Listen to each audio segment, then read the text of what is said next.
Hello everyone. यहाँ देखो बहू, अब पिछले वीडियो में हमने स्पीड के बारे में देख लिया। अब यहाँ हम लोग इस लेक्चर में वेलोसिटी के बारे में देखेंगे और उसी के बेस पर जो है सो क्वेश्चन भी देखेंगे। ठीक है, एक छोटा माइंड में एक रफ आइडिया, एक कॉन्साइज थ्योरी आपको हम बता देते हैं। जो स्पीड होता है वो स्पीड एक्चुअली में क्या था, तो स्पीड था आपका डिस्टेंस अपॉन टाइम, है ना। स्पीड था डिस्टेंस अपॉन टाइम।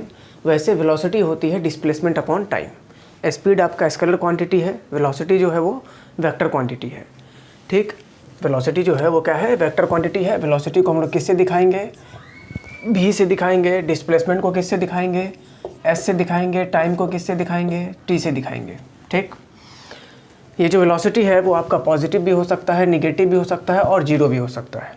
ठीक है, हमने ये भी पढ़ा है कि जो डिस्टेंस होता है ना, डिस्टेंस उसका जो वैल्यू है या उसका जो मैग्नीट्यूड है या जो उसका जो भी आपको आएगा वैल्यू वगैरह, न्यूमेरिकल वैल्यू, वो डिस्प्लेसमेंट के मैग्नीट्यूड से या तो ज़्यादा होगा या उसके इक्वल होगा। हमने पढ़ा है कि डिस्टेंस जो है वो डिस्प्लेसमेंट के मैग्नीट्यूड से क्या होगा, या तो ज़्यादा होगा या उसके इक्वल होगा। अगर दोनों साइड हम लोग टाइम से डिवाइड कर दें, सेम क्वांटिटी से डिवाइड कर दें, तो इस इनइक्वालिटी पे कोई फ़र्क नहीं पड़ेगा।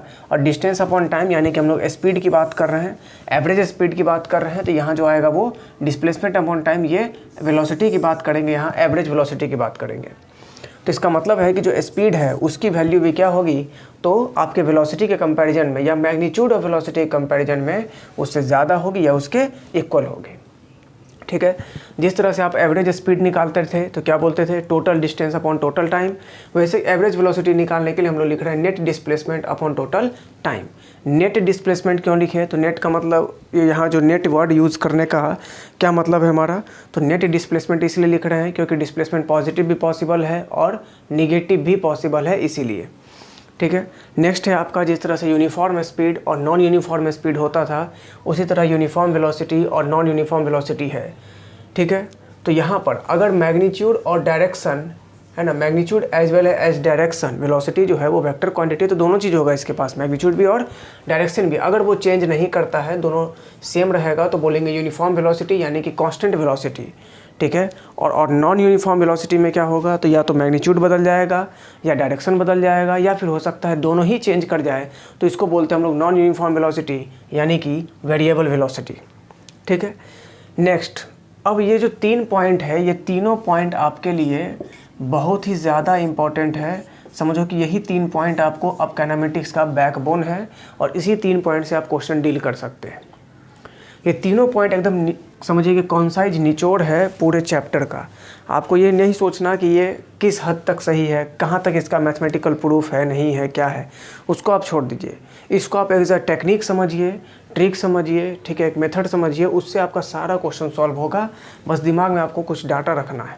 क्या रखना है, यहाँ देखो, रेट क्या होता है। कहीं भी अगर किसी भी डेफिनेशन में या किसी भी फिजिकल क्वांटिटी में रेट वर्ड का यूज़ हो पूरे फिजिक्स में, तो रेट का मतलब ही होता है, आपको दिमाग में ये रखना है कि रेट का मतलब है डिफ्रेंसिएशन करना पड़ेगा with respect to time T. Rate का मतलब आपको क्या समझना है, differentiation with respect to time T. Clear, या फिर बोल सकते हैं divide by time T. Rate का मतलब आपको क्या समझना है, differentiation with respect to time T या फिर डिवाइड बाई टाइम टी।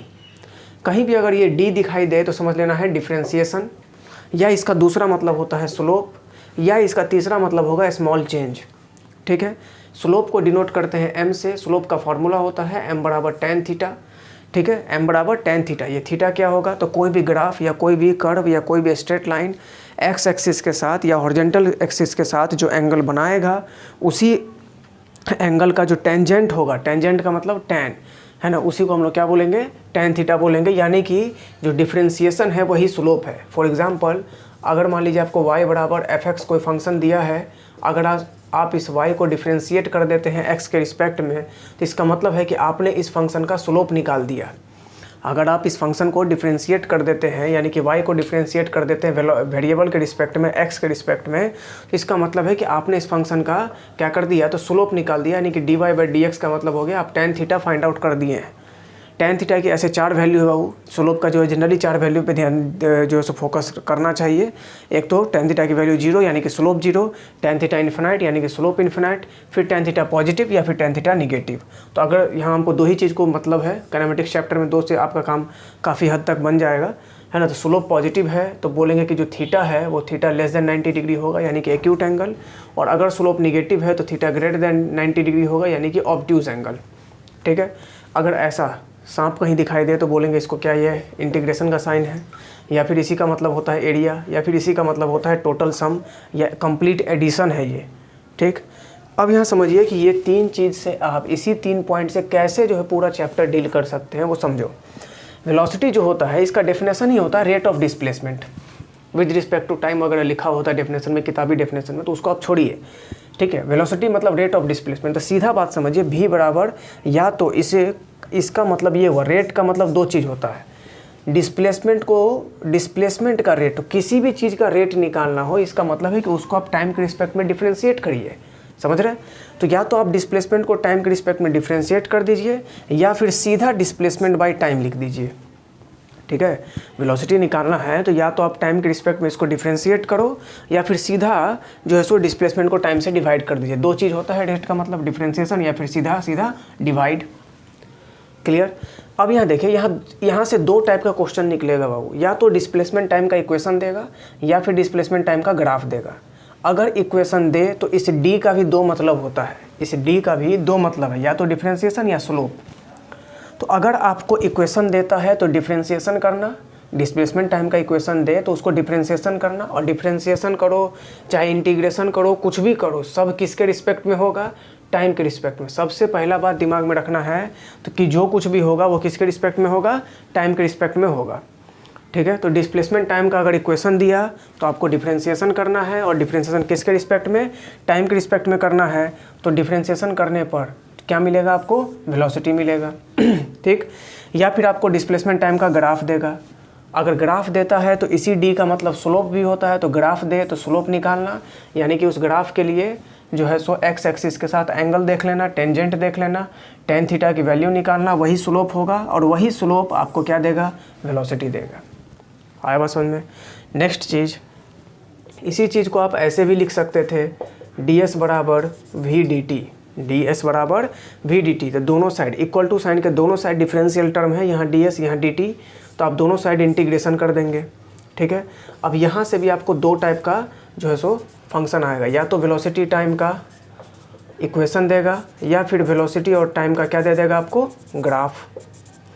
अगर इक्वेशन दे बाबू तो क्या करना, आप इंटीग्रेशन करना, और इंटीग्रेशन करने पर आपको क्या मिलेगा, डिस्प्लेसमेंट मिलेगा। वेलोसिटी टाइम के इक्वेशन को अगर आप इंटीग्रेशन करते हैं टाइम के रिस्पेक्ट में ही तो क्या मिलेगा आपको, डिस्प्लेसमेंट मिलेगा। और अगर आपको ग्राफ दे देता है तो इस साइन का मतलब दूसरा क्या है, एरिया। तो अगर आपको ग्राफ दे तो आप एरिया निकालना, और एरिया निकालोगे तो भी आपको क्या मिलेगा, डिस्प्लेसमेंट मिलेगा। क्लियर। अब एरिया में कौन पॉजिटिव कौन निगेटिव है जो क्वेश्चन करेंगे तो आपको क्लियर हो जाएगा कि कहाँ पॉजिटिव कहाँ निगेटिव। तो मेन बात यही है, स्पीड का मतलब हो जाता है डिस्टेंस बाय टाइम, और वेलोसिटी का मतलब डिस्प्लेसमेंट बाय टाइम। और कहीं भी आपको इस चैप्टर में या आज के बाद फिजिक्स में आपको कहीं भी रेट दिखाई दे, है ना, और आगे कुछ नहीं लिखा हो, रेट ऑफ डिस्प्लेसमेंट, तो उसको बोलते हैं वेलोसिटी। फिर एक्सेलरेशन पढ़ेंगे तो वहाँ लिखेंगे रेट ऑफ वेलोसिटी, तो वहाँ होगा एक्सेलरेशन। आया बात समझ में। फिर रेट ऑफ मोमेंटम, तो वही होता है फोर्स। क्लियर। तो अगर रेट है तो सीधा सीधा आप दिमाग में एक मैसेज रखिए कि रेट का मतलब differentiation with respect to time T, या फिर उसको डिवाइड कर दीजिए, उस फंक्शन को, उस वेरिएबल को, उस फिजिकल क्वांटिटी को आप सीधा डिवाइड कर दीजिए किससे, टाइम टी से। ठीक है। तो आपको वो जो है, जो भी डेफिनेशन वो है वो आपका निकल जाएगा। क्लियर है। इसको नोट करिए, आगे देखते हैं फिर। चलिए अब यहाँ देखते हैं एक्सेलरेशन क्या है। तो एक्सेलरेशन होता है वो रेट ऑफ वेलोसिटी। ठीक है। वेलोसिटी का रेट, अब वेलोसिटी का रेट आ गया तो बस हो गया। वेलोसिटी को क्या करिए आप, एक्सेलरेशन को a से दिखाते हैं, या तो वेलोसिटी को टाइम से डिवाइड कर दो, या फिर आप वेलोसिटी को टाइम के रिस्पेक्ट में डिफ्रेंशिएट कर दो। हमने आपको बार बार समझाया कि रेट का मतलब क्या है, रेट का 2 ही मतलब दिमाग में रखिए। चैप्टर खत्म है, इसी में काइनेमेटिक्स जो है सो आप क्वेश्चन करना शुरू कर सकते हैं। ठीक है। रेट का मतलब क्या होगा, तो टाइम के रिस्पेक्ट में या तो डिफ्रेंशिएट करिए उस फिजिकल क्वांटिटी को, या फिर टाइम से डिवाइड कर दो। ठीक है। तो हमने यहाँ लिखा कि a बराबर dv बाई dt। अब एक्सलेशन कैसा क्वांटिटी है, vector quantity. Vector quantity positive भी पॉसिबल है, निगेटिव भी पॉसिबल है और जीरो भी पॉसिबल है, ठीक है। अगर एक्सलेशन निगेटिव आता है तो उस टाइप के एक्सलेशन का एक स्पेशल नाम देते हैं, बोलते हैं डी एक्सलेशन या फिर उसको बोलते हैं रिटार्डेशन। और अगर एक्सलेशन निगेटिव है इसका मतलब है कि वेलोसिटी डिक्रीज कर रहा होगा, ठीक है। चलिए अब a बराबर dv बाई dt, तो एक्सलेशन बराबर dv बाई dt का मतलब क्या हुआ, तो यहाँ से दो टाइप का क्वेश्चन आपको बन सकता है, या तो वेलोसिटी टाइम का इक्वेशन देगा बाबू या फिर वेलोसिटी टाइम का ग्राफ देगा। अगर आपको इक्वेशन देता है तो डिफ्रेंशिएशन करना, क्योंकि इस d का दो मतलब होता है, या तो डिफ्रेंशिएशन या स्लोप। डिफ्रेंशिएशन करना एक्सलेशन निकलेगा, या स्लोप निकालना तब भी एक्सलेशन निकलेगा, ठीक है। दूसरा, इसी चीज़ को हम लोग dv बराबर a dt लिख सकते थे, है ना, ऐसा लिख सकते थे ना, dv बराबर a dt। अब दोनों साइड डिफरेंशियल टर्म है, इक्वल टू साइन के दोनों साइड डिफरेंशियल टर्म है तो इंटीग्रेशन करना पड़ेगा। यहाँ से दो चीज़ें आएंगी, या तो एक्सलेशन टाइम का इक्वेशन या फिर एक्सलेशन टाइम का ग्राफ। अगर इक्वेशन आता है तो इसका मतलब होता है इंटीग्रेशन, तो इंटीग्रेशन करेंगे तब वेलोसिटी मिलेगा। इसका मतलब होता है एरिया, इस साइन का मतलब एरिया भी होता है, तो ग्राफ रहे तो एरिया निकालना, उससे भी वेलोसिटी मिलेगा। ग्राफ का एरिया निकालने पर स्पीड भी मिलता है। जिस तरह से वेलोसिटी टाइम में अगर आप वेलोसिटी और टाइम के ग्राफ का एरिया निकालिएगा तो डिस्प्लेसमेंट मिलता है, तो डिस्टेंस भी मिलता है, बस उसमें फ़र्क क्या पड़ेगा, तो प्लस और माइनस के साइन का फ़र्क पड़ेगा। वो जहाँ हम क्वेश्चन करेंगे तो वहाँ आपको क्लियर हो जाएगा, ठीक है।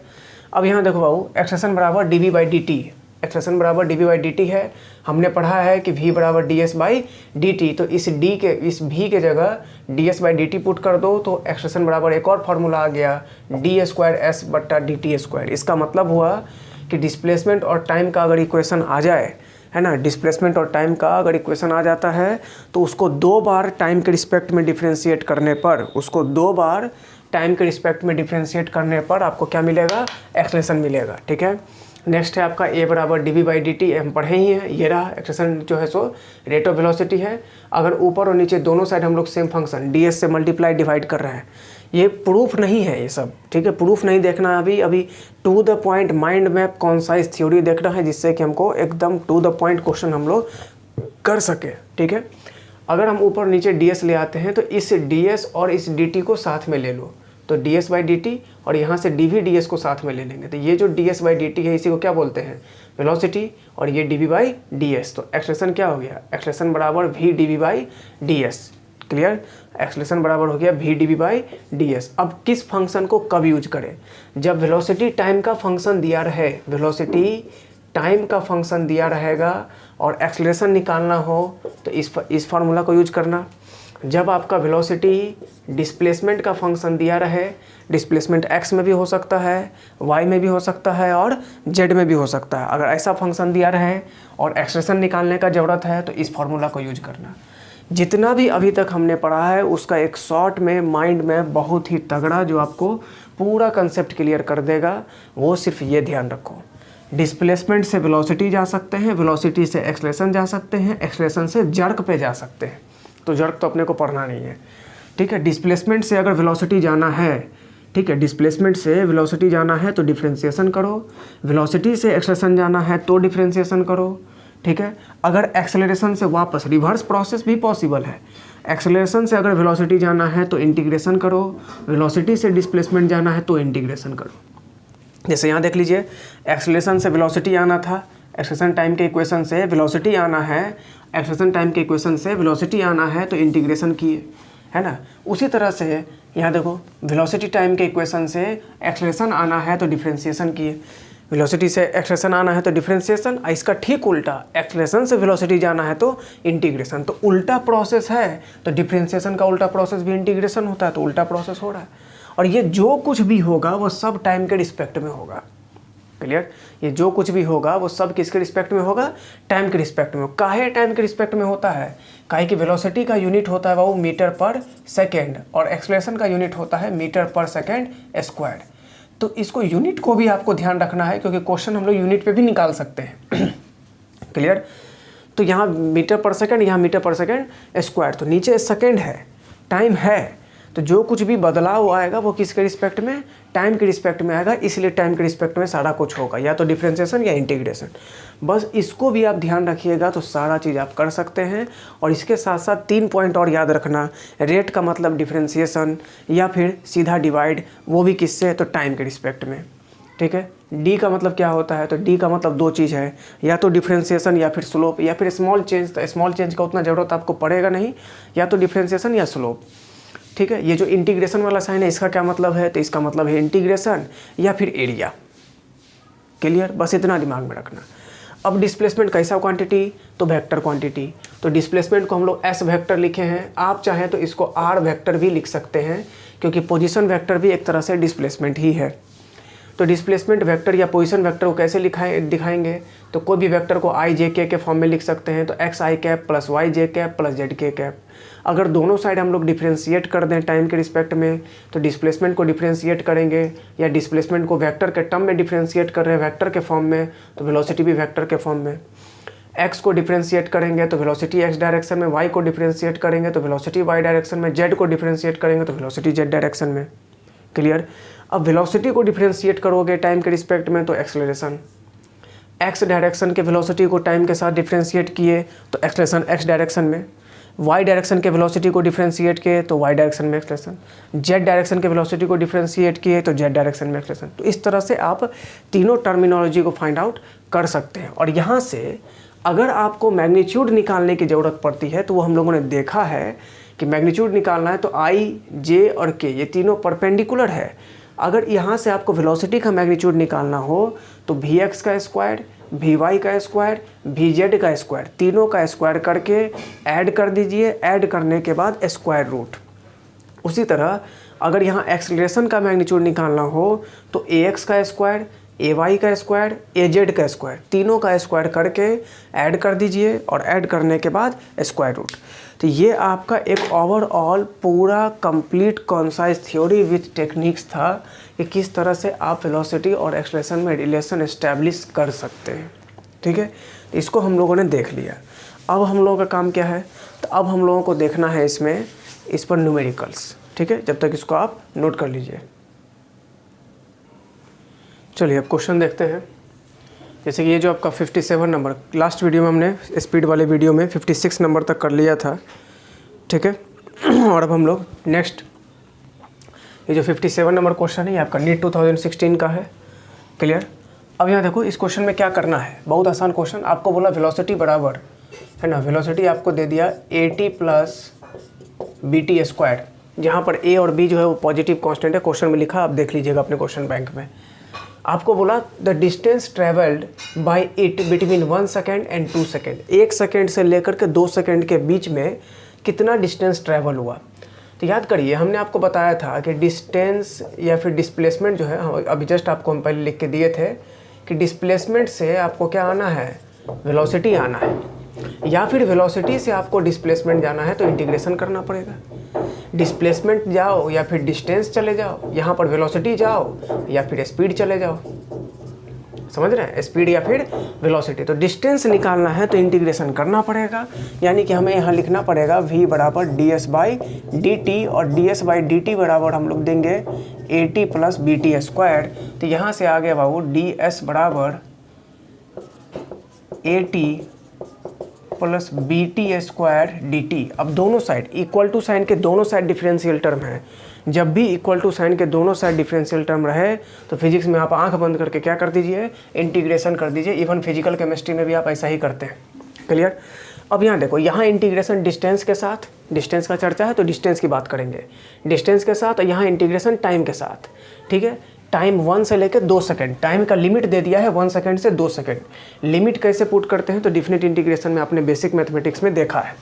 ठीक है, यहाँ पर 1 पहला लिमिट आपको दे रखा है, टाइम का लिमिट क्या है 1 सेकंड से 2 सेकंड। तो 1 सेकंड पे इसका मान लेते हैं 0, डिस्टेंस कुछ पता नहीं है। 1 सेकंड से 2 सेकंड के बीच में मान लेते हैं हम डिस्टेंस कितना, s। dx का इंटीग्रेशन x होता है तो ds का इंटीग्रेशन हो जाएगा आपको s। लिमिट कहाँ से कहाँ तक है, 0 से लेकर के s तक, बराबर यहाँ पर बीच में प्लस है। जब इंटीग्रेशन या फिर डिफरेंशिएशन में बीच में प्लस आ जाता है ना, कुछ लीनियर फंक्शन या फिर क्वाड्रेटिक फंक्शन या फिर कोई एक्सपोनेंशियल करे पॉलिनोमियल फंक्शन के बीच में, तो आप उसको सेपरेट कर देते हैं बाबू। तो यहाँ पर हो जाएगा AT dt, कहाँ से कहाँ तक, 1 से 2 प्लस BT स्क्वायर dt, कहाँ से कहाँ तक, 1 से 2। ठीक, अपर लिमिट s के जगह s रखेंगे, upper limit minus lower limit, upper limit s minus lower limit 0, तो ये s का s ही रह जाएगा, बराबर a कांस्टेंट है, पॉजिटिव कांस्टेंट है, बाहर जाएगा, t का इंटीग्रेशन t स्क्वायर बाई 2, तो ये हो जाएगा बाबू AT स्क्वायर बाई 2, लिमिट है आपका 1 से लेके 2, प्लस b कांस्टेंट बाहर जाएगा, t स्क्वायर का इंटीग्रेशन हो जाएगा t क्यूब, तो BT क्यूब बाई 3, कहाँ से कहाँ तक, तो 1 से लेकर के 2, तो s बराबर यहाँ पर अपर लिमिट पुट करिए, फिर लोअर लिमिट पुट करिए, ठीक है ना। यहाँ पर अपर लिमिट और लोअर लिमिट आप पुट करिए, और पुट करने के बाद जो है सो आप आंसर फाइंड आउट कर सकते हैं। आपको एक करके दिखा देते हैं। यहाँ देखिएगा, यहाँ पर a पहले 2 पुट करेंगे, ठीक है। a बाई 2 को आप चाहें तो बाहर कर सकते हैं, कोई दिक्कत वाली बात उसमें नहीं है। तो 2 का स्क्वायर कितना हो जाएगा, 4 हो जाएगा, माइनस 1 का स्क्वायर कितना, तो 1, पहले अपर लिमिट माइनस तब लोअर लिमिट, तो 4 माइनस 1 प्लस यहाँ से b बाई 3 बाहर चला जाएगा, 2 का क्यूब कितना हो जाएगा 8, अपर लिमिट के बाद माइनस, फिर लोअर लिमिट, तो t की जगह 1 पुट करेंगे तो 1। तो यहाँ से आपको डिस्प्लेसमेंट का वैल्यू आ गया 3a by 2 plus 7b by 3, 3a by 2 plus 7b by 3 metre. Clear, 3a by 2 plus 7b by 3 metre. ये आपका जो है क्वेश्चन जो था वो नीट का पूछा हुआ क्वेश्चन है बाबू, वो भी नीट 2016 का पूछा हुआ क्वेश्चन है। क्लियर है। नेक्स्ट क्वेश्चन आपका, ये भी आपका नीट का पूछा हुआ क्वेश्चन है, 2011 कर्नाटका नीट। आपको पूछा गया कि displacement x of a particle of mass m, है ना, किसी पार्टिकल जो है उसका मास m दे रखा है, उसका डिस्प्लेसमेंट x जो है ना, वो x जब इस पार्टिकल मास m पे कोई फोर्स लग रहा है तो उस फोर्स के कारण वो बॉडी मूव कर रहा है, और मूव करने के कारण जो उसका डिस्प्लेसमेंट है वो टाइम के साथ कुछ ऐसा रिलेशन रख रहा है, t बराबर अंडर रूट x प्लस 3। यही क्वेश्चन IIT 1979 में भी आया था, सेम क्वेश्चन। आपको पूछा है कि डिस्प्लेसमेंट यानी कि x की ही वैल्यू पूछा है, इक्वेशन दे रखा है x के रिस्पेक्ट में, x का ही वैल्यू पूछा है, कब, लेकिन x कब निकालना है, जब वेलोसिटी 0 हो रहा है तब, कंडीशन लगा दिया। ठीक है, तो वेलोसिटी निकालने के लिए क्या करना पड़ेगा, यहाँ देखो, वेलोसिटी निकालने के लिए तो हमने पढ़ा है ds बाई dt, क्योंकि डिस्प्लेसमेंट का है चर्चा यहाँ पर, और वेलोसिटी निकालना है, और डिस्प्लेसमेंट टाइम पे डिपेंड कर रहा है, यानी कि डिस्प्लेसमेंट वेरिएबल है, डिस्प्लेसमेंट टाइम का फंक्शन है, और तब वेलोसिटी निकालना है तो v बराबर ds बाई dt लगाना पड़ेगा, एक कांस्टेंट तो है नहीं। और यहाँ डिस्प्लेसमेंट किसके टर्म में है, तो x के टर्म में है, तो v बराबर लिखना पड़ेगा हमको dx बाई dt। क्लियर, तो उसके लिए x का इक्वेशन चाहिए टाइम के रिस्पेक्ट में, यानी कि x फंक्शन होना चाहिए किसका, टाइम का, वो दे रखा है, लेकिन कंफर्टेबल फंक्शन नहीं है, इसको हम कंफर्टेबल फंक्शन बनाते हैं। यहाँ देखिएगा t माइनस 3 बराबर अंडर रूट x। अब अगर दोनों साइड स्क्वायर कर दें, स्क्वायरिंग बोथ साइड, हम यहाँ लिख दे रहे हैं आपको स्क्वायरिंग ऑन बोथ साइड्स, दोनों साइड स्क्वायरिंग करिएगा तो कुछ आपको इस तरह से आ जाएगा, अंडर रूट x का स्क्वायर x और t माइनस 3 का स्क्वायर यानी कि a माइनस b का होल स्क्वायर बन जाएगा बाबू t square plus 9 minus 6t। हमको वेलोसिटी चाहिए, इसको मान लो इक्वेशन स्टार। ये आपको डिस्प्लेसमेंट का टाइम के फंक्शन में एक इक्वेशन मिल गया, यही इक्वेशन है, इसी को तोड़ मरोड़ के ऐसा बना दिए हैं, कोई दिक्कत नहीं है। ठीक है, हमको डिस्प्लेसमेंट निकालना यानी कि x की वैल्यू निकालनी, ये तब निकालनी है जब वेलोसिटी 0 हो रहा है, तो उसके लिए वेलोसिटी पहले निकालना पड़ेगा, उसको 0 करना पड़ेगा, फिर टाइम का वैल्यू आएगा, उठा के इसमें पुट करेंगे, x निकल जाएगा। ठीक, तो यहाँ से v बराबर dx बाई dt, डिफ्रेंशिएट करो तो t स्क्वायर का डिफ्रेंशिएशन हो जाएगा बाबू 2t प्लस 9 कांस्टेंट है, कांस्टेंट का डिफ्रेंशिएशन 0 क्योंकि कांस्टेंट अकेले है, तो प्लस 0 माइनस 6 कांस्टेंट है बाहर, t का t के साथ हो जाएगा 1। तो यहाँ जो वेलोसिटी आ गया वो आ गया 2t माइनस 6। क्वेश्चन बोल रहा है कि वेलोसिटी को 0 कर दीजिए, तो यहाँ पे लिख देंगे 0 बराबर 2t माइनस 6, तो यानी कि यहाँ पर t बराबर हो गया 3 सेकेंड। तो आपका वेलोसिटी 0 हो रहा है 3 सेकेंड पर, जब वेलोसिटी 0 हो रहा है तब डिस्प्लेसमेंट बताना है, तो फ्रॉम स्टार। तो आपका वेलोसिटी तो 0 हो रहा था 3 सेकेंड पर, तो अब स्टार की वैल्यू कितनी हो जाएगी, x बराबर 3 का स्क्वायर प्लस 9 माइनस 6 इंटू 3 यानी कि 0 मीटर। ये आपको आंसर आ जाएगा। यही क्वेश्चन, सेम क्वेश्चन आपको IIT 1979 और नीट में आपको 2011। तो ये जो वीडियो का सीरीज पूरा अपलोड होगा बाबू, इससे आपको हर एक क्वेश्चन बैंक का कंप्लीट आइडिया मिल जाएगा। और आप देख लीजिएगा, आपका जब एग्ज़ाम होगा तो निश्चित रूप से हमारी यही कोशिश है कि आपको कम से कम 45 में 35 क्वेश्चन तो टैली कर जाए, या सेम कंसेप्ट पे ही आएगा, इसका 100% गारंटी है बाबू। आप बस एक एक वीडियो को प्रॉपर वे में देखिए, उसका कंप्लीट नोट्स बनाइए, और प्रैक्टिस ज़रूरी है। सबसे ज़्यादा ज़रूरी होता है रिवीजन और प्रैक्टिस, वो करना होगा। क्लियर? चलिए इस क्वेश्चन को देखते हैं। ये जो क्वेश्चन दे रखा है, इसमें बोल रहा है कि displacement x of a particle. Clear? Displacement x of a particle with respect to time, वो दे रखा है x बराबर 90² minus t³। What will be its position, यानी कि हमसे what will be its position, यानी कि हमको x का ही वैल्यू पूछा है ना, x का ही वैल्यू पूछा। किसका पोजीशन? उस पार्टिकल का पोजीशन, यानी कि यही x का वैल्यू हमको निकालना है। ये कब निकालना है?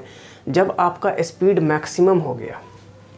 तो स्पीड मैक्सिमम करने का मतलब सीधी सी बात है, पहले स्पीड आप निकालिए, और स्पीड को निकालने के बाद है ना, स्पीड को निकालने के बाद क्या करना पड़ेगा? उसको जीरो करना पड़ेगा। फिजिक्स में कोई भी चीज़ को, कोई वेरिएबल क्वांटिटी को अगर मैक्सिमम या मिनिमम वैल्यू निकालना है तो उसके लिए मैक्सिमा या मिनिमा का जो कैलकुलस में कंसेप्ट है वो लगाना पड़ता है ना। और मैक्सिमम मिनिमा का पहला कंसेप्ट यही बोलता है कि उसको डिफरेंशिएट करके क्या करिए?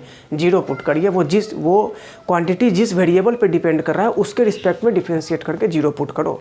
जैसे मान लीजिए कि y बराबर fx कोई फंक्शन दिया, आपको बोला कि dy बाई इसका मैक्सिमम वैल्यू बताइए, तो इस y को x के रिस्पेक्ट में डिफरेंशिएट करके जीरो पुट करिए। मिनिमम पूछे तो भी y को x के रिस्पेक्ट में डिफरेंशिएट करके जीरो पुट करिए।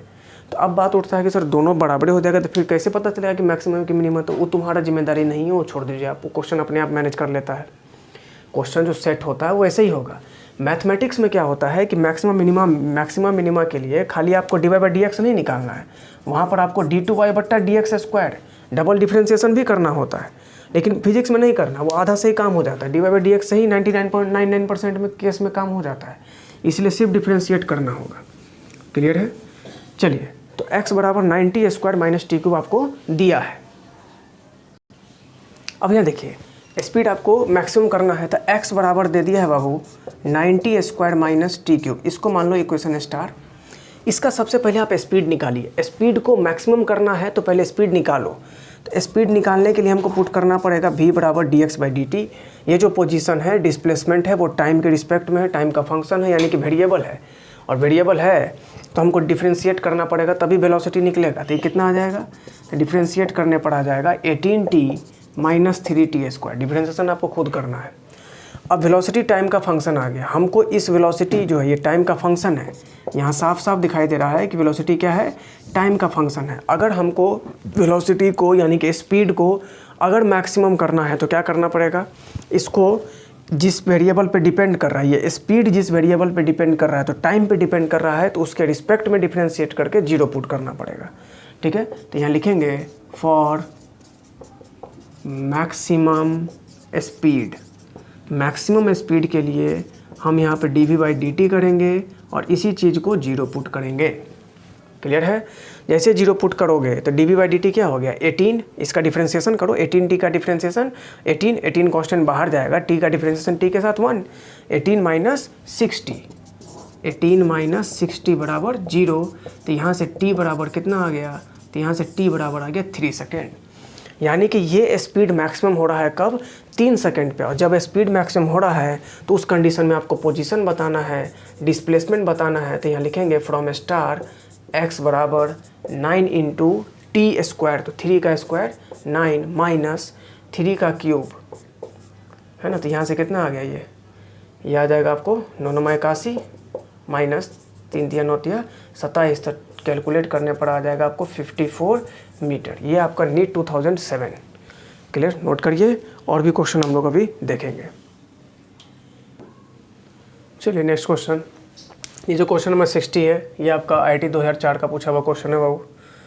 ठीक है? अब यहाँ देखो क्या दिया? एक्सेलरेशन और टाइम का ग्राफ दे दिया, आपसे मैक्सिमम वेलोसिटी मांगा। तो हमने बताया था कि एक्सेलरेशन और टाइम का ग्राफ दिया रहेगा तो क्या करो? एरिया निकालो।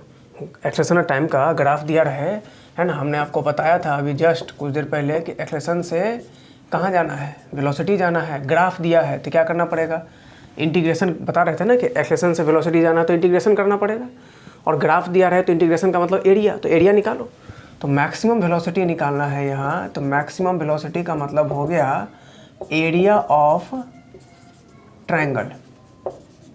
ये ट्रायंगल ही तो कवर कर रहा है ना, और ट्रायंगल का एरिया कितना हो जाएगा, तो half into base into height. तो बेस है आपका 11 और हाइट है 10, तो कैलकुलेट करने पर आ जाएगा 55 मीटर पर सेकेंड। अब आपके दिमाग में आ सकता है कि यहाँ तो कोई यूनिट नहीं लिखा, तो एक्सेलेरेशन का यूनिट बाबू मीटर पर सेकंड स्क्वायर और टाइम का यूनिट सेकंड दिया हुआ है, ठीक है।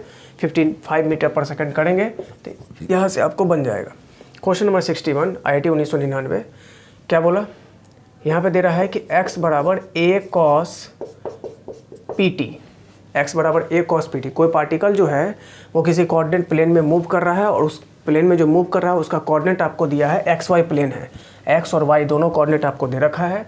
तो यहाँ से आप cos pt निकाल लिए, तो cos pt बराबर x बाई a इक्वेशन 1 है ना, और यहाँ से sin pt भी निकाल लो, तो sin pt y बट्टा b इक्वेशन नंबर 2। अब इसमें जो है ये a b p है ना, ये जो कांस्टेंट नज़र आ रहा है आपको a b और p, ये सब पॉजिटिव कांस्टेंट्स हैं। अब क्या करना है, तो कभी भी पूरे फिजिक्स में दिमाग में रखना, कभी भी अगर आपको पाथ पूछे या ट्रेजेक्ट्री पूछे, किसी पार्टिकल के मोशन का पाथ या ट्रेजेक्ट्री पूछ रहा है, तो इसका मतलब है कि वो आपसे कोऑर्डिनेट ज्योमेट्री का इक्वेशन डेवलप कराना चाहता है। पाथ कैसा होगा, या तो स्ट्रेट लाइन होगा, या सर्किल होगा, पैराबोला होगा, एलिप्स होगा, हाइपरबोला होगा, यही सब होगा, ठीक है। यही कोऑर्डिनेट ज्योमेट्री के शेप्स हैं और उसी का इक्वेशन आपको डेवलप करना पड़ेगा। उसके लिए क्या करना है बाबू, तो दोनों इक्वेशन को हम स्क्वायर करके अगर ऐड कर दें तो क्या होगा, तो स्क्वायर करके ऐड करने का मतलब हो गया cos स्क्वायर पी टी अब plus sine square P T बराबर हो जाएगा X square by A square अब plus Y square by B square, cos square theta plus sine square theta 1। तो यहाँ से इक्वेशन डेवलप हो गया X square by A square अब plus Y square by B square equal to कितना, तो 1। ये इक्वेशन डेवलप हुआ, और ये इक्वेशन बोलता है कि हम क्या हैं, तो इलिप्स हैं। तो यहाँ अगर आपसे पूछ रहा है कि path followed by the particle, तो बोलेंगे इलिप्स पाथ होगा। अगर यही इसी क्वेश्चन में थोड़ा सा ट्विस्ट करना होता, अगर ए और बी दोनों की वैल्यू बराबर हो जाए, है ना, ए और बी दोनों बराबर हो जाए, if A equal to B हो जाएगा, तब ये इक्वेशन ऐसा दिखेगा x square plus Y square equal to a square. तो उस कंडीशन में ये इलिप्स डायरेक्ट कन्वर्ट हो जाएगा किस में, सर्किल में। तो ऐसा तो यहाँ है नहीं, अगर मान लो कभी आता है तो इस तरह से आप करें, ठीक। Next question, question number 62। X बराबर आपको दे रखा है 8 + 12t - t क्यूब। यहाँ पे लिख देते हैं x बराबर 8 + 12t - t क्यूब, हमने ऐसा लिख दिया। फाइंड रिटार्डेशन, कोई पार्टिकल मोशन कर रहा है स्ट्रेट लाइन में, इस तरह से फाइंड रिटार्डेशन। तो फाइंड रिटार्डेशन लिखने का मतलब ये हो गया कि क्वेश्चन ऑलरेडी इस बात को मान करके चल रहा है कि जो एक्सलेशन की वैल्यू आएगी वो निगेटिव आएगी। क्वेश्चन इस बात को ऑलरेडी मान करके चल रहा है कि निगेटिव आएगी। तो अगर ऑप्शन में निगेटिव में वैल्यू दिखे तो उसको नहीं लेना है। जैसे मान लो इसका कुछ भी आंसर आता है, पहले आंसर निकाल के आपको दिखाते हैं। आपको बोल रहा है कि find retardation of the particle when velocity become 0। जब वेलोसिटी 0 हो रहा है तब रिटार्डेशन बताओ। रिटार्डेशन मतलब एक्सलेशन। तो डिस्प्लेसमेंट और टाइम का इक्वेशन है, और उससे अगर एक्सलेशन जाना है तो 2 बार डिफ्रेंसिएशन करना पड़ेगा। आपको बताए थे a बराबर d² s बट्टा dt²। तो यहाँ से वेलोसिटी निकालने के लिए पहले आप dx/dt करिए, कितना हो जाएगा, तो ये हो जाएगा 12 - 3t²। और अगर एक्सलेशन निकालना है तो ये कितना हो जाएगा, -6t। तो बोल रहा है कि रिटार्डेशन यानी कि निगेटिव एक्सलेशन ये तब निकालना है जब वेलोसिटी 0 होगी। तो वेलोसिटी को 0 करना है, तो 0 बराबर 12 - 3t²। तो ये तब 0 होगा जब t² की वैल्यू 4 यानी कि t की वैल्यू 2 सेकेंड। ऐसे आप कैलकुलेशन करेंगे तो t का वैल्यू ±2 सेकेंड आएगा, लेकिन +- तो टाइम तो माइनस होगा नहीं ना, तो उससे कोई मतलब नहीं बनता है फिर, ठीक है। तो टाइम 2 सेकेंड, जब 2 सेकेंड यहाँ पुट करिएगा तब एक्सलेशन कितना हो जाएगा, तो एक्सलेशन बराबर आ गया -12 मीटर पर सेकेंड स्क्वायर। तो क्वेश्चन में यहाँ पर ऑलरेडी बोल रहा था रिटार्डेशन। क्वेश्चन जो है वो बोला था कि फाइंड रिटार्डेशन, यानी कि क्वेश्चन इस बात को मान रहा है, क्वेश्चन आपको पहले से हिंट दे रहा है कि जो वैल्यू आएगी, है ना, जो वैल्यू आएगी वो एक्सलेशन की वैल्यू निगेटिव आएगी। इस बात को क्वेश्चन पहले से कंसीडर कर रहा है। तो अगर ऑप्शन में आपको -12 और +12 दिया रहे तो आप +12 पर टिक मारेंगे। तो यहाँ जो आंसर होगा वो हो जाएगा 12 मीटर पर सेकेंड स्क्वायर, यानी कि -12 नहीं होगा 12। क्यों, क्योंकि रिटार्डेशन पूछा है, वो ऑलरेडी माइनस मान करके चल रहा है। तो माइनस तो आया है, तो आपको आंसर माइनस को छोड़ के देना है, ठीक है ना। तो नीट 2012 का ये क्वेश्चन था। नेक्स्ट जो है आपका 63 नंबर क्वेश्चन देखो बाबू, motion of particle is given by this, S बराबर 3t³ plus 7t² plus 14t plus 8। ठीक है, इस तरह से आपको दे दिया है, एस का वैल्यू आपको दे रखा है। क्लियर है। आपसे पूछा कि acceleration of particle at t = 1 second, acceleration तब बताइए जब t = 1 सेकेंड है। तो डिस्प्लेसमेंट टाइम का इक्वेशन है, एक्सेलरेशन निकालना है तो हमने पढ़ा है d² बट्टा dt², यानी कि 2 बार डिफ्रेंशिएशन करना पड़ेगा, तो करो। तो वेलोसिटी बराबर ds/dt कितना हो जाएगा ये 9t² प्लस 14t प्लस 14। तो वेलोसिटी तो निकल गया। फिर एक बार डिफ्रेंशिएशन करो, यानी कि वेलोसिटी को डिफ्रेंशिएशन करो तो एक्सेलरेशन निकलेगा, कितना आएगा 18t प्लस 14, 18t प्लस 14 है ना। कब निकालना है एक्सेलरेशन, जब टाइम 1 रहे। तो टाइम के फंक्शन में आया है एक्सेलरेशन, t का वैल्यू 1 पुट करेंगे तो यहाँ से फटाक से दिख जाएगा एक्सेलरेशन बराबर 32 मीटर पर सेकेंड स्क्वायर, ये आंसर हो जाएगा। क्लियर। ये क्वेश्चन आपका नीट 2000। नेक्स्ट क्वेश्चन नंबर 64 जो कि आपका नीट 1997। क्या बोला कि पोजीशन ऑफ पार्टिकल जो है ना वो विद रिस्पेक्ट टू टाइम आपको दे रखा है, x बराबर at² माइनस bt³। आपसे पूछ रहा है कि acceleration will be 0 at time t बराबर वाट, यानी कि कब एक्सेलरेशन 0 होगा वो टाइम बताओ। तो पहले एक्सेलरेशन तो निकालो, वेलोसिटी पहले निकालेंगे। तो वेलोसिटी बराबर लिखना पड़ेगा क्या dx/dt। डिस्प्लेसमेंट टाइम का इक्वेशन है, 2 बार डिफ्रेंशिएट करेंगे टाइम के रिस्पेक्ट में तो एक्सेलरेशन मिलेगा बाबू। ठीक है, तो वेलोसिटी बराबर कितना हो गया 2at माइनस 3bt²। एक्सेलरेशन क्या हो जाएगा, तो फिर से डिफ्रेंशिएट करेंगे तो ये हो जाएगा 2a माइनस 6bt। क्वेश्चन बोल रहा है कि एक्सेलरेशन को 0 करिए, तो जैसे एक्सेलरेशन को 0 करेंगे तो 0 बराबर 2a माइनस 6bt, यानी कि t बराबर हो गया आपको 2a बट्टा 6b। t बराबर हो गया 2a बट्टा 6b, यानी कि a बट्टा 3b सेकेंड। ये आपको आंसर निकल कर आएगा, यानी कि इतना टाइम पर जा कर के आपका एक्सेलरेशन क्या होना है, नेगेटिव होना है। ये आंसर आपको आएगा। क्लियर। तो यहाँ हमने क्वेश्चन नंबर 64 तक देख लिया। बहुत सारा क्वेश्चन हम लोग अभी देखते जाएंगे। इस पूरे वीडियो सीरीज में जितना भी क्वेश्चन अपलोड होगा वो इस पूरे प्लेलिस्ट में, ठीक है, सारा क्वेश्चन बैंक आप खंगाल लीजिएगा। सारा क्वेश्चन बैंक आपके आंख के सामने से गुजर जाएगा विथ सॉल्यूशन, विथ प्रॉपर एकदम टॉपिक वाइज निकल रहा है। ठीक है, तो ये आपके लिए बहुत ही बढ़िया अपॉर्चुनिटी है। सारे वीडियोस को आप बढ़िया से देखिए तो बहुत फ़ायदा होगा बाबू। ठीक है ना, बहुत फ़ायदा होगा। क्लियर है, नोट करिए और क्वेश्चन देखते हैं। चलिए कुछ क्वेश्चन और देखते हैं। ये आपका क्वेश्चन नीट 2016 क्वेश्चन नंबर 65 को बोल रहा है कि 2 कार, एक P एक Q, दोनों ओरिजिन से स्टार्ट हुआ चलना, सेम टाइम पे स्टार्ट किया, स्ट्रेट लाइन मोशन कर रहा है और उनके पोजीशन का रिलेशन कुछ इस तरह से दे रखा है। आपसे पूछ रहा है कि वो समय कौन सा होगा, find that time at what time, है ना, दोनों कार का वेलोसिटी सेम हो जाए। तो वेलोसिटी सेम करने के लिए ये पोजीशन और टाइम का इक्वेशन है, डिस्प्लेसमेंट और टाइम का इक्वेशन है। तो हमको अगर P का वेलोसिटी चाहिए तो P वाले पोजीशन को टाइम के रिस्पेक्ट में डिफ्रेंशिएट करना पड़ेगा। तो ये कितना हो जाएगा a प्लस 2bt। क्लियर। इसका चाहिए Q का वेलोसिटी चाहिए तो Q वाले पोजीशन को टाइम के रिस्पेक्ट में डिफ्रेंशिएट करना पड़ेगा। तो ये हो जाएगा आपको f माइनस 2t। आपको बोल रहा है कि दोनों की वेलोसिटी सेम कर दीजिए, तो कर दीजिए, दोनों की वेलोसिटी सेम कर दो बाबू। vp बराबर vq। ठीक, कितना हो गया, तो यहाँ पे आ जाएगा आपको a प्लस 2bt बराबर f माइनस 2t। ठीक है, टाइम वाले को एक साइड कर लेते हैं तो यहाँ पे हो जाएगा 2bt प्लस 2t बराबर f माइनस a। तो यहाँ से t बराबर आ गया f माइनस a बट्टा 2 common b plus 1। Clear. 2 common ले लेंगे, 2b प्लस 2 आएगा, 2 कॉमन ले लेंगे तो b प्लस कितना हो जाएगा, वो बताइए, b प्लस सीधा सीधा 1 हो जाएगा। क्लियर है ना। तो ये इतना आपको आ जाएगा। नेक्स्ट आपका 1995 बोला कि acceleration of a particle is increasing linearly. Particle का एक्सेलरेशन जो है वो टाइम के साथ इंक्रीज कर रहा है। कैसे इंक्रीज कर रहा है, तो bt, तो a बराबर bt। Particle starts from origin. Origin से जब भी लिखता है ना, ओरिजिन का मतलब हो गया कि डिस्प्लेसमेंट 0 है। ठीक है, with initial velocity v0 velocity के साथ। तो यहाँ से a बराबर हम लोग लिख सकते हैं dv/dt बराबर bt। तो यहाँ से ये कितना हो जाएगा, सो देखो तो यहाँ लिख सकते हैं dv बराबर bt dt इंटीग्रेशन, यहाँ पे इंटीग्रेशन वेलोसिटी के साथ, यहाँ पे इंटीग्रेशन टाइम के साथ। तो जब टाइम 0 तब वेलोसिटी v0। ऐसा क्यों कर रहे हैं, क्योंकि हमको डिस्टेंस तक जाना है। तो पहले एक्सेलरेशन से वेलोसिटी आएंगे, फिर वेलोसिटी से डिस्प्लेसमेंट या डिस्टेंस आएंगे, ठीक है ना। तो यहाँ टाइम 0 ओरिजिन से स्टार्ट कर रहा है, पार्टिकल स्टार्ट्स लिखा है, स्टार्ट्स का मतलब मोशन स्टार्ट हुआ है।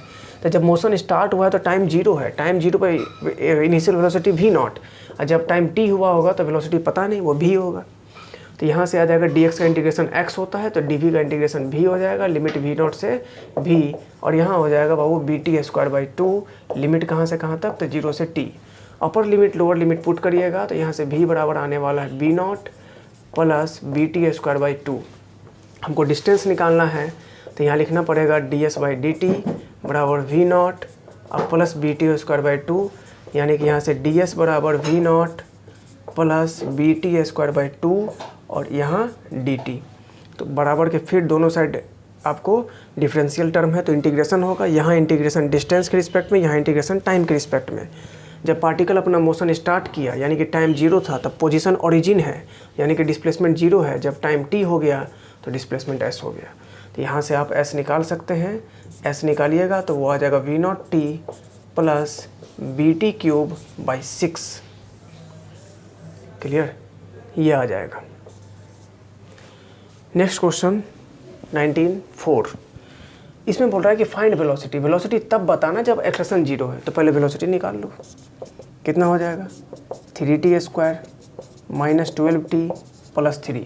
इसको मान लेते हैं इक्वेशन स्टार। और ये चीज़ आपको तब बतानी है जब एक्सेलरेशन 0 है, तो इसके लिए पहले एक्सेलरेशन निकालना पड़ेगा। एक्सेलरेशन कैसे निकलेगा, तो dv/dt से निकलेगा। कितना हो जाएगा एक्सेलरेशन, तो 6t - 12। क्वेश्चन बोल रहा है कि एक्सेलरेशन को 0 करिए, तो 0 बराबर 6t - 12। तो ये 0 कब हुआ, तो जब t बराबर 2 सेकेंड आया। अब इसको उठा करके इस इक्वेशन में आप पुट कर दीजिए, इक्वेशन स्टार में। तो वेलोसिटी कितना हो जाएगा, 2 सेकेंड पुट करो, तो 3 × 2 का स्क्वायर - 12 × 2 + 3। तो वेलोसिटी कितना, 4 × 12 - 24 + 3 है ना, 12 × 3 = 15, और यहाँ 24। तो कितना हो जाएगा, यहाँ आपको हो जाएगा -9 मीटर/सेकेंड। क्लियर, यहाँ जो आपको आंसर आने वाला है वो कितना आ जाएगा, -9 मीटर/सेकेंड। तो ये चीज़ आपको जितना भी क्वेश्चन इससे रिलेटेड था, ठीक है ना, नीट वगैरह का पूछा हुआ, वो सारा क्वेश्चन लगभग हो गया। अब नेक्स्ट वीडियो में हम लोग जेईई मेन का कुछ क्वेश्चन देखेंगे। जेईई मेंस वगैरह में भी इस पर बहुत सारा क्वेश्चन आया और इससे बढ़िया क्वेश्चन आया है, तो वो सारा क्वेश्चन हम लोग देखेंगे। ठीक है, सारे क्वेश्चंस को वीडियो पूरा देखिए, सारा क्वेश्चन को नोट करो। बाकी नेक्स्ट वीडियो में हम लोग इससे रिलेटेड और भी क्वेश्चन करेंगे। Thank you.